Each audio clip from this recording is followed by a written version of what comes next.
So finally दोस्तों रिलायंस ने announce कर दिया है कि बहुत ही जल्दी जियो फाइनेंशियल सर्विसेज के स्टॉक की लिस्टिंग होने वाली है। सो आपके काफ़ी सारे क्वेश्चंस कमेंट आ रहे थे कि सर इसकी लिस्टिंग कब होगी, पैसे वैसे भी कट चुके हैं, लेकिन पोर्टफोलियो में अभी तक स्टॉक की मुंह दिखाई देखने को नहीं मिली है। तो बहुत ही जल्दी इसकी लिस्टिंग होने वाली है। डेट क्या है वो आगे चल के देखते हैं, बट यहाँ पे इस वीडियो को थोड़ा सा हम डिटेल में देखने वाले हैं वैल्यूएशन के पॉइंट ऑफ व्यू से। पी रेशियो इसका काफ़ी हाई है, तो वैल्यूएशन के हिसाब से यहाँ पे एक बहुत बड़ा गेम चल रहा है।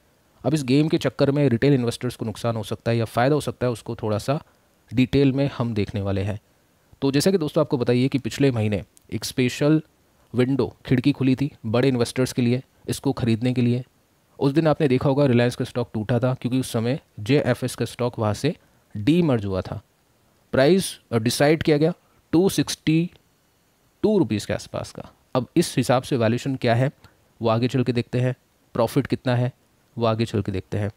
सो इसमें देखिए दोस्तों, यहाँ पर बताया ये जा चुका है रिलायंस की तरफ से कि एक्सपेक्टेड है कि इसकी लिस्टिंग काफ़ी जल्दी होगी, और ये जो डेट है ना दोस्तों हमको पता चलेगी इसकी एनुअल शेयर होल्डर मीट के अंदर, जो कि होने वाली है 28 अगस्त को।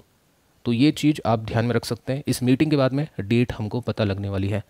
नॉर्मली दोस्तों होता गया, जब कोई कंपनी डीमर्ज होती है तो मिनिमम उसको 1 महीना लगता है, 1 महीना मिनिमम लगता है। और एक कंपनी NMDC अगर आपने सुना होता तो उसकी डीमर्जर में जो उसकी एंटिटी लिस्ट हुई थी उसको टोटल 4 महीनों का समय लगा था। तो 4 महीनों की एक्सपेक्टेशन तो नहीं है, क्योंकि अब डेट मिलने वाली है, तो इसकी लिस्टिंग होने के लिए थोड़ा और समय आपको देना पड़ेगा। अब यहाँ पर आप नोट कर सकते हैं कि कंपनी ने क्या किया है, ब्लैक रॉक के साथ में पार्टनरशिप की है, 50-50 की पार्टनरशिप है, और दोनों कंपनीज मिलकर एक म्यूचुअल फंड के बिज़नेस को सेटअप करने वाली है। अब इसकी सीधे टक्कर होगी काफ़ी सारी कंपनीज से, क्योंकि भारत की कंपनीज को देखने जाए, अब जैसे यहाँ पर हम नोट कर सकते हैं 50-50 के साथ में जॉइंट वेंचर है। दोनों कंपनीज इन्वेस्ट करेगी $150 मिलियन को। 41 एसेट मैनेजमेंट कंपनीज है, जिसमें कंबाइन आप देख सकते हैं एसेट अंडर मैनेजमेंट है 40 लाख करोड़ के आसपास का। अभी बजाज फिनसर्व ने भी अनाउंसमेंट किया एंट्री करने के लिए, और यहाँ पर कंपटीशन बढ़ने वाला है, तो ये पॉइंट आप इसमें नोट करके चल सकते हैं। सेकंड, ये भी दोस्तों बातें उड़ती उड़ती आ रही है कि ये जो कंपनी है JFS, ये इंश्योरेंस के बिज़नेस के अंदर भी उतर सकती है, जो कि दोनों तरह के इंश्योरेंस हैं। जनरल इंश्योरेंस आप देख सकते हैं और लाइफ इंश्योरेंस आप देख सकते हैं। तो आने वाले कुछ महीनों में इसमें भी कंपनी की एंट्री होने वाली है। सो ये चीज़ आप नोट करके चलिए कि ये जो अभी इसके अंदर पॉइंट्स हैं ये इसके प्रॉफिट्स में इंक्लूड नहीं है।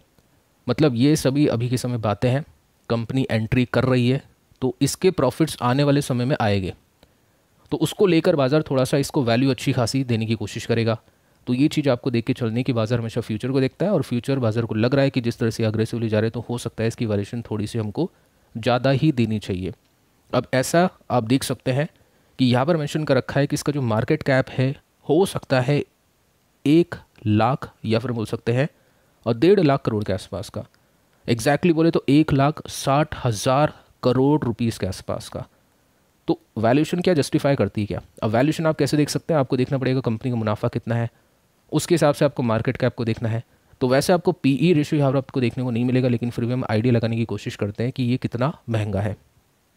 सो यहाँ पर आप नोट कर सकते हैं बजाज फाइनेंस का जो मार्केट कैप है वो 4.5 लाख करोड़ के आसपास का है। जियो फाइनेंशियल सर्विसेज से तो काफ़ी ऊपर है। अगर यहाँ पर ये टिक्का रहता है 262 रुपीज़ के आसपास का, तो इसका मार्केट कैप होगा 1,60,000 करोड़ के आसपास का। अब ये टिक्का रहता है का मतलब दोस्तों ये है कि लिस्टिंग पर हो सकता है ये नीचे चले जाए, लिस्टिंग पे हो सकता है ये ऊपर चले जाए।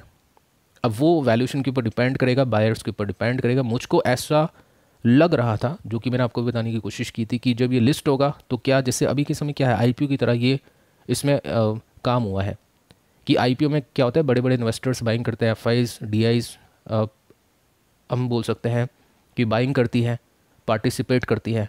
उसके बाद में अगर वो कंपनी लिस्ट होती है, कंपनी समझ में आती है, कंपनी बढ़िया लगती है, तो वहाँ पे और बाइंग देखने को मिलती है। तो उसके हिसाब से जिन्होंने लिया नहीं है वो इसमें बाइंग करेंगे, उस हिसाब से मैंने इसको और डिस्कस किया था। सेकंड, अब डेटा निकल के आ रहा है, तो यहाँ पे थोड़ा सा हमको वैल्यूएशन के हिसाब से भी देखना पड़ेगा, जो कि मैं आपको पहले ही बोल चुका हूँ कि जितना डेटा हमारे पास में आएगा उस हिसाब से हम लॉजिकली बात कर पाएंगे। सो यहाँ पे दोनों चीज़ों की संभावना है, ऊपर की भी है नीचे की भी है। वीडियो देखने के बाद में आप कमेंट करना कि आपको क्या लग रहा है। सो यहाँ पे जब ये लिस्ट होगा, अगर इस प्राइस पर ये लिस्ट होता है तो ये सरपास कर जाएगा, यानी क्रॉस कर जाएगा चोलामंडलम इन्वेस्टमेंट के मार्केट कैप को, जो कि है 95,000 करोड़ के आसपास का। अभी के समय देखा मैंने 87,000 करोड़ के आसपास आ चुका है, क्योंकि जेएफएस की एंट्री की वजह से काफ़ी सारी एनबीएफसीज के स्टॉक्स में गिरावट है। तो ठीक है, चलो इसको ये बीट कर जाएगा, मतलब इससे भी ऊपर पहुंच जाएगा।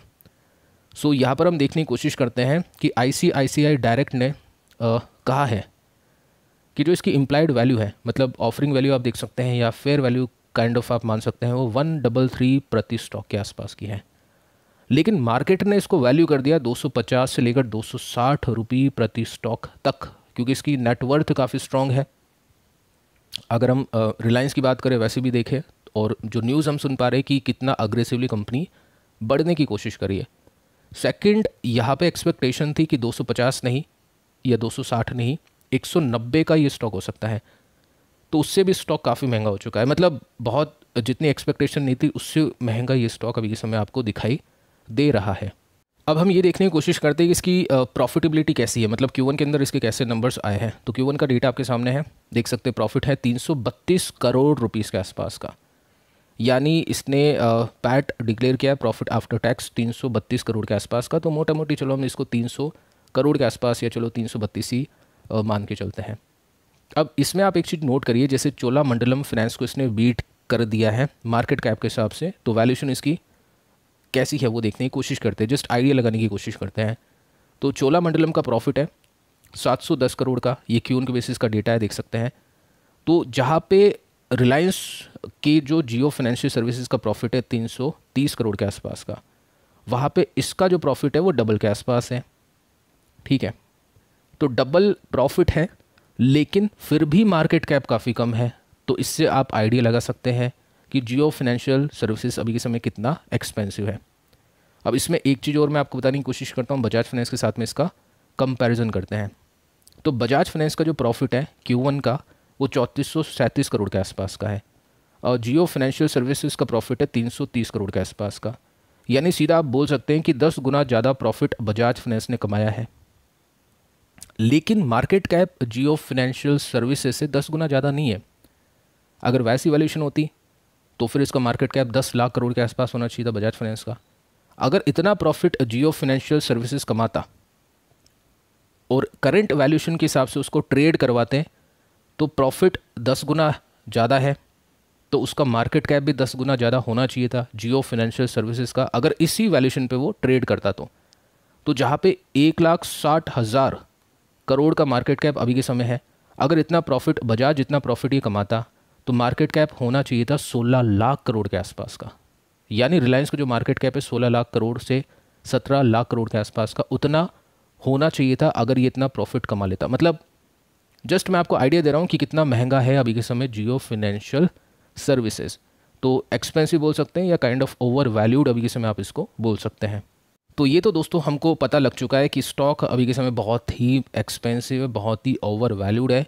लेकिन फिर हमारे दिमाग में ये भी क्वेश्चन आ सकता है कि एफआई मूर्ख तो है नहीं, ये बड़े बड़े इन्वेस्टर्स ने कैसे बाय कर लिया इतना प्राइस पे करके। तो उसके पीछे का रीज़न है कि कमिंग क्वार्टर्स के अंदर, मतलब इतना ज़्यादा कुछ कंपनी प्लान कर रही है, म्यूचुअल फंड भी इसके अंदर ऐड हो चुका है, और भी कंपनी अग्रेसिवली जा रही है, काफ़ी सारे मतलब कंपनी टाइप्स कर रही है। अभी जब कंपनी के पास में पैसे आएंगे तो उसको यूज़ करेगी कंपनी और भी एक्सपेंशन के लिए। तो इसकी वजह से जो ये 300 करोड़ का प्रॉफिट है ना, ये बढ़ के डबल भी हो सकता है, फिर वैल्यूएशन नीचे आएगी। तो ये एक्सपेक्टेशन है।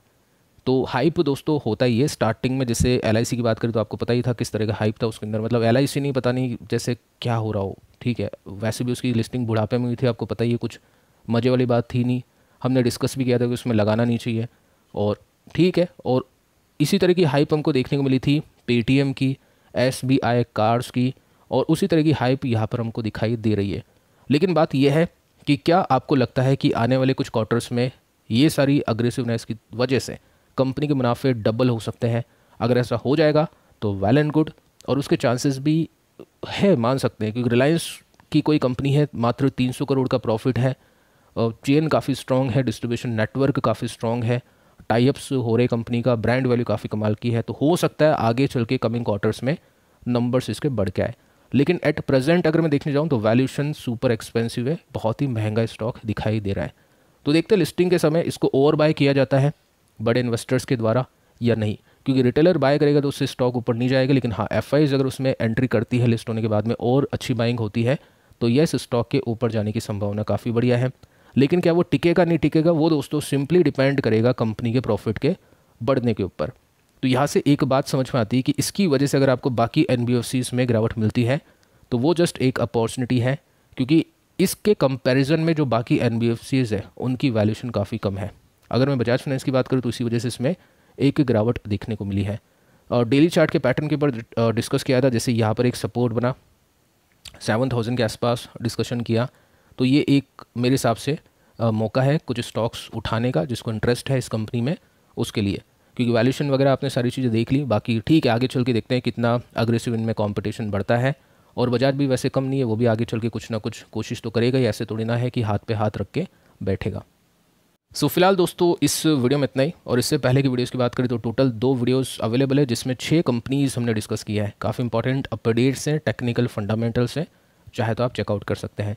और साथ में अगर आपको इसी तरह के चार्ट के ऊपर टेक्निकल स्टडी करनी है या फिर आपको भारत के नंबर 1 ब्रोकर के साथ में डीमेट अकाउंट ओपन करवाना है तो एप्लीकेशन का लिंक आपको नीचे डिस्क्रिप्शन में कमेंट्स में मिलेगा, देख सकते हैं। मिलते हैं नेक्स्ट वीडियो में किसी और इन्फॉर्मेशन के साथ, तब तक के लिए बाय बाय दोस्तों।